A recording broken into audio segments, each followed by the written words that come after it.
What is up, everybody? Welcome to Pants Face's guide to Season 6 of Season of Discovery for Shadow Priest. This guide is going to give you everything that you need to know to kick some ass in AQ, and let's get into it. So the first thing that I want to talk about is what is new to Season of Discovery in Phase 6. So we have two new tier sets that I want to talk about first. The first one is from AQ Small / the former AQ20, now AQ10. And this is a 3-piece bonus. Now, the nice thing about these set items is that they are not in traditional tier slots, meaning you can use these in addition to the main tier set you're going to use. Anyway, this tier set composes of a weapon, a cloak, and a ring, all three of which are either BIS for their slot or very close to it. Now, in addition to them being very strong items, they have a nice little bonus that says your Devouring Plague can now be refreshed by your Pain and Suffering rune. This means that we have a fourth dot that we can use on any single target every 3 minutes because that's the cooldown on Devouring Plague. And this is a pretty nice bonus given the fact that it doesn't compete with other tier slots. If you were not using Devouring Plague before, and now you will start using Devouring Plague, this is about a 200 DPS increase. So it's not huge, but it's still pretty nice, and it's more than you would get from using any other item in these slots. Now, if you're already using Devouring Plague, then you can look at how much DPS you get from it on any given fight, and then find the difference from 200, and that's about how much DPS you will gain from this tier set. Next up, we have the tier set from AQ Big / the former AQ40, now AQ20. This is a 5-piece set that does go in your traditional tier slots, but it's only 5 pieces, and we're going to talk about why that's significant later. But the 5 pieces are very good. Once again, they're very strong for their item slots, and the tier bonuses are great as well. So now the 2-piece bonus from this says your Mind Flay no longer loses duration from taking damage and launches a free Mind Spike at the target on cast. Thank you to our Lord and Savior Zyrene. I don't know if he actually had anything to do with this, but thank you for listening and giving us pushback protection, even if it is in the form of a tier bonus. Why is this so good? If you played with tier 1 in Molten Core and you use your empowered Mind Flay, you know that there's always random AoE damage that's happening that's just going to push back your cast, and you lose so much damage from that, especially when it consistently happens over the course of a fight. Now, what about the 4-piece? The 4-piece bonus says your Mind Spike is now instant, deals 20% more damage, and can be cast while channeling another spell.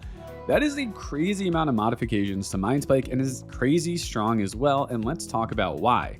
This means that in the span of 3 seconds, you're going to start channeling a Mind Flay, immediately launch a 120% damage Mind Spike at the target, and then halfway through that Mind Flay channel, you can launch another 120% damage Mind Spike at the target, which means in the span of 3 seconds, you have a fully channeled Mind Flay and 2 120% Mind Spikes. That is so much damage, and it does mean that we're no longer going to be using Shadow or Death in our main rotation, but I'll talk about that in the rotation section. Now, one other new thing to talk about is Timeworn equipment. Now, this might have been something that you've seen when looking at AQ Gear, is that almost every single item says Timeworn at the top of it. So what does this mean and what does it do? Well, if you look at the rep ring from the Brood of Nozdormu, you will see a new bit of text at the bottom of it. This says, increases the damage dealt by all of your damage over time spells by 3% per piece of Timeworn armor equipped. Now, this is different for every class, as each class has their own version of this ring. Now, what is a Timeworn equipment? Well, it's any item that is in a tier slot that is not a tier item from AQ. So if you think back to tier 1 and tier 2, there are 8 tier slots. So any item that you get from AQ10 or AQ20, either size, it does not matter, any item from the AQ raids that is in a tier slot that is not a tier item will have the Timeworn affix included on it. So this means that in any item slot that is not a tier slot, you're basically going to want a Timeworn item, because not only do you get the stats from the item, but every single one of those items gives you an extra 3% damage to your dots, assuming you're wearing the ring from the Brood of Nozdormu. And here's a little spoiler for you, you're going to want to wear that ring because this bonus is very good. So I'll talk about it more when we get to the gearing section, but note that your best setup is going to be a mix of tier gear and Timeworn Gear. Now, before we get into rotation or talents or anything, let's talk about all the new spell power items that are coming this phase. There's actually a lot of them. So if you ever thought about, well, why isn't there a spell power enchant for this slot on my gear? Or why does our food suck so much? Well, guess what? All of those things have been taken care of. There is a new food, there is a new flask, there is a new elixir, there's a new weapon oil, a new enchanting sigil, a new spell power enchant for your chest, for your boots, and for your bracers. And I probably missed something, but everything will be on screen that is new. Now, these are all profession items from the new raid, but even if you don't have the professions, you'll be able to get them. All of these items are bind on equip, meaning you'll be able to buy them from the auction house or give the mats to somebody you know with the profession, with the pattern, so that they can craft the item for you.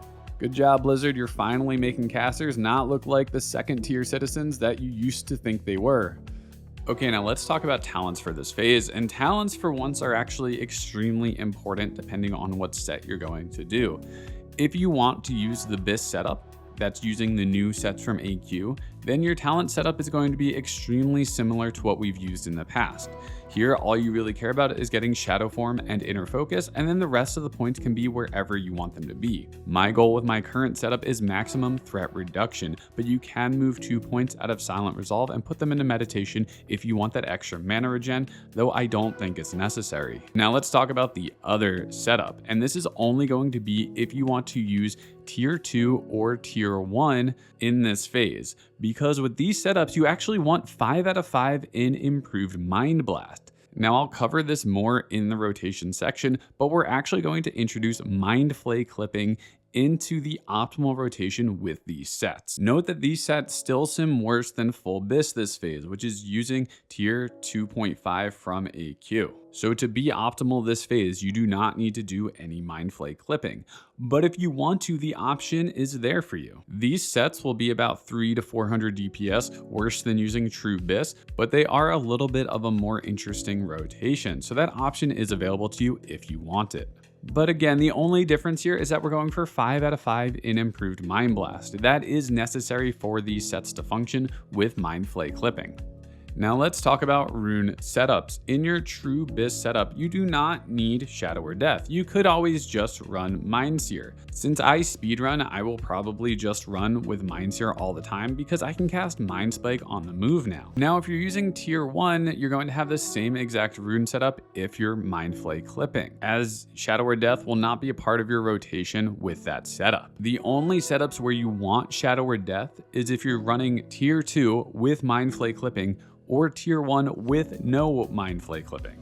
Again, I'll cover this more in the rotation section, and I'll make sure to put a note of whether you want Shadow or Death and whether you want 5 out of 5 Mind Blast when I'm going through the different rotations. Now let's talk about our Bis Gear. As I mentioned, we do have a few different setups, but only one of them is truly BIS. And that's going to be our set that's using the new tier 2.5 set from AQ Big. As I mentioned, this set is incredibly strong. We are also going to use that 3-piece bonus from AQ Small to refresh our Devouring Plague.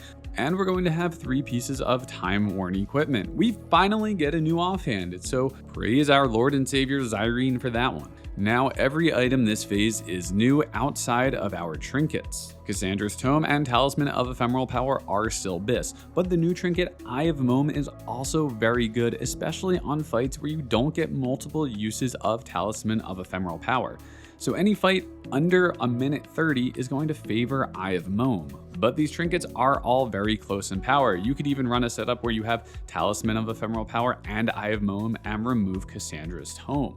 All of these 3 trinkets sim pretty close to each other, so use whichever 2 of them that you prefer. It really does not matter. And one other option we have a choice is bracers. There is a pair from AQ Small and a pair from AQ Big. They sim about the same, so pick whichever one you think is easier to get, or if you have a preference, then go for that one. It really doesn't matter. But that's our Bis Gear setup. Now let's move on to our tier 1 and tier 2 sets. Now, just a note before we even talk about the gear, if you want to sim these sets, you need to make sure you have the right talent setup and the right rotation in the sim.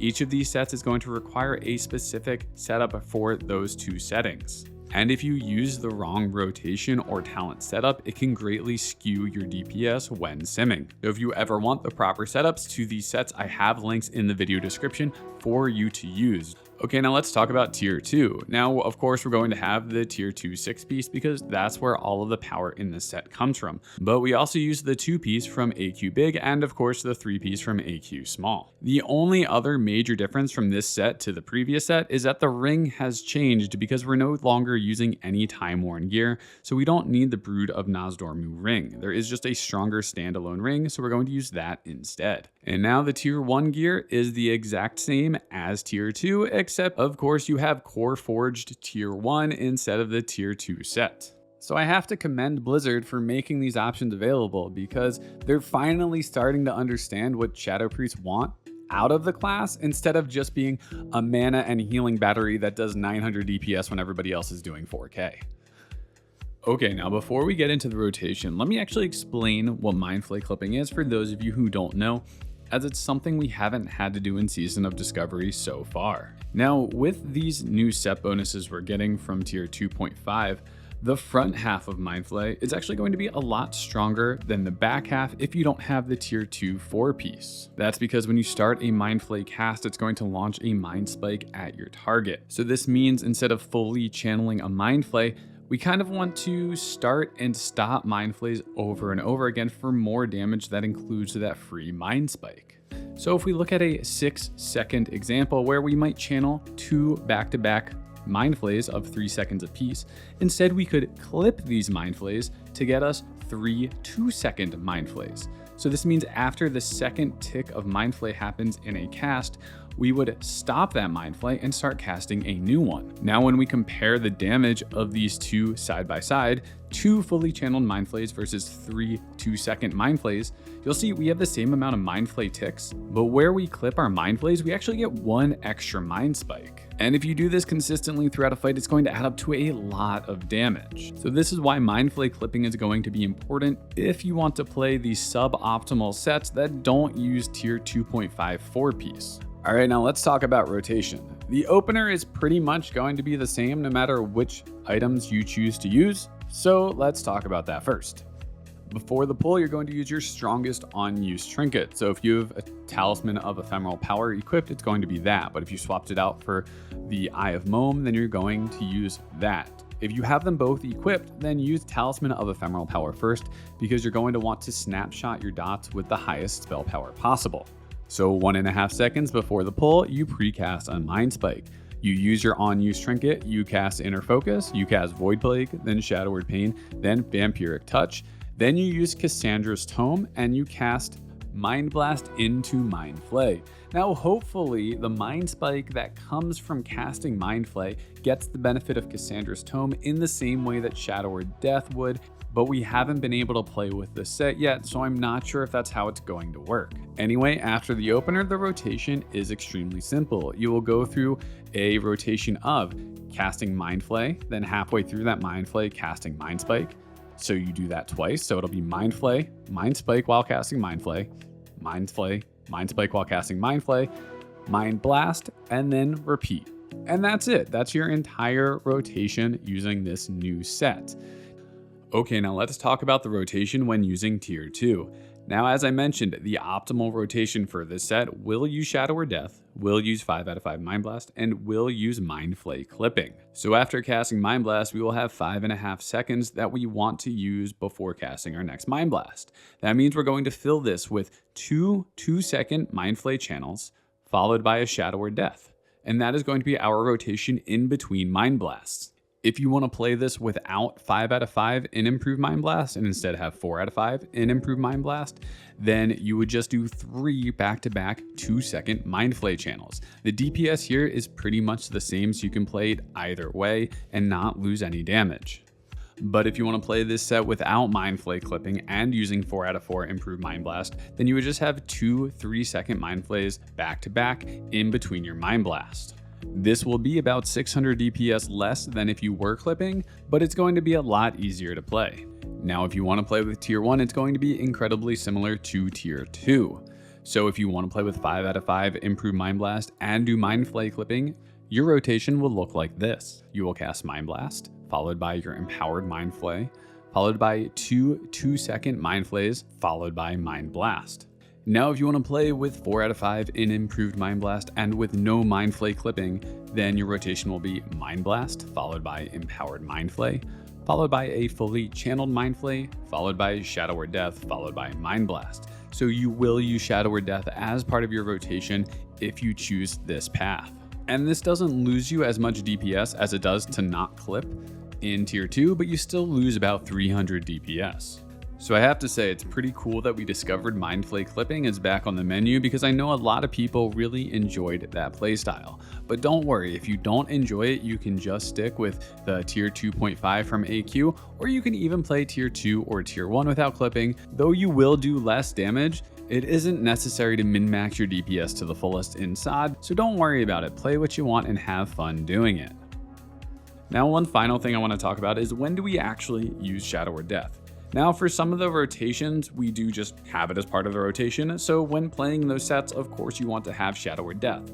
But for the other rotations, the ones that don't use it as part of the main rotation, but of course the ones that have 4-piece tier 2.5, because that's the only way that you can cast Mind Spike as an instant spell. If you're not using tier 2.5 4-piece, then you don't have Mind Spike as an instant spell, so your only damage spell on the move would be Shadow or Death. Now, if you're somebody who, like me, speedruns, then I would probably just use Mind Sear the entire time. You don't really gain that much damage from Shadow or Death, though it does hit harder than a Mind Spike would. So your first global while moving could be a Shadow or Death, and that could do more damage. But ultimately, the damage gain is extremely minimal. On average, it'll be about 2k extra damage for a Shadow or Death versus a Mind Spike if used properly. And in a 60-second fight, that's only 33 DPS. So now let's just say you're using Shadow or Death. When do you want to use it? Well, do you want to use it on the move immediately? That depends. Your next Mind Blast always wants to have at least 2 Mind Spikes on the target. So if using a Shadow or Death is going to prevent your target from having 2 stacks of Mind Spike on it before you cast Mind Blast, then you probably don't want to use it, and you'd rather just use Mind Spike instead, because again, that can be cast while moving since it's instant. But if you already have those 2 Mind Spikes on the target and you're about to cast Mind Blast but you need to move for some reason, then Shadow or Death is going to be your best option for that next global cooldown. I don't know, in my opinion, this seems like too much thought to worry about for potentially 33 extra DPS, so I'm just never going to use Shadow or Death, and I think that's going to be perfectly fine. Now, one final thing I want to talk about is why tier 2.5 is so good from a quality of life perspective. So the bad thing about this tier bonus is we do need to be within 24 yards to cast Mind Flay again, but we now have pushback protection, so you're always going to get the maximum amount of damage out of your Mind Flay cast. And you now have Mind Spike as an instant cast spell. This is really strong, and I want to talk about why.